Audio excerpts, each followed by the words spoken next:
దేశవ్యాప్తంగా ఇప్పుడు ముహూర్తాల టైం నడుస్తోంది. దీంతో పేరు మోసిన పురోహితుల వద్దకు న్యాయకులు క్యూ కడుతున్నారు. మంచి ముహూర్తాన్ని ఎంపిక చేసుకునే పనిలో పడ్డారు.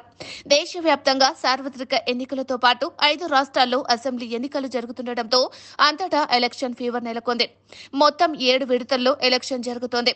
జూన్ 4న ఫలితాలు ప్రకటించనున్నారు. అయితే నేతలు సరైన ముహూర్తం చూసి నామినేషన్ల దాఖలు చేసేందుకు సిద్ధపడుతున్నారు.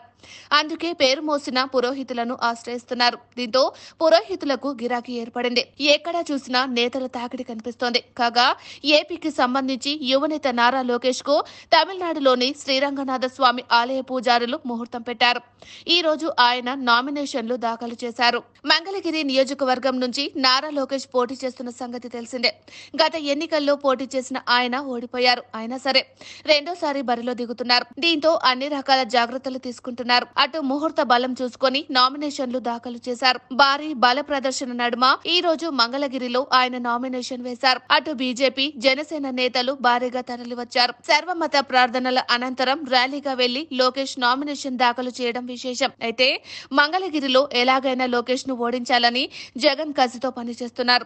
అక్కడ బలమైన చేనేత వర్గం నుంచి మురుగుడు లావణ్య అనే మహిళా నేతను బరిలో దించారు. తొలి రోజు యువనేత నారా లోకేష్ నామినేషన్లు దాఖలు చేయడం టీడీపీ శ్రేణులను ఆకర్షించింది. ఈ నెల 25 వరకు నామినేషన్లు దాఖలు చేసేందుకు సమయం ఉంది. అయితే తమిళనాడులోని శ్రీ రంగనాథ ఆలయ అర్చకులు ఈ రోజు లోకేష్ కు అనువైన సమయం కావడంతో ముహూర్తం నిర్ణయించారు.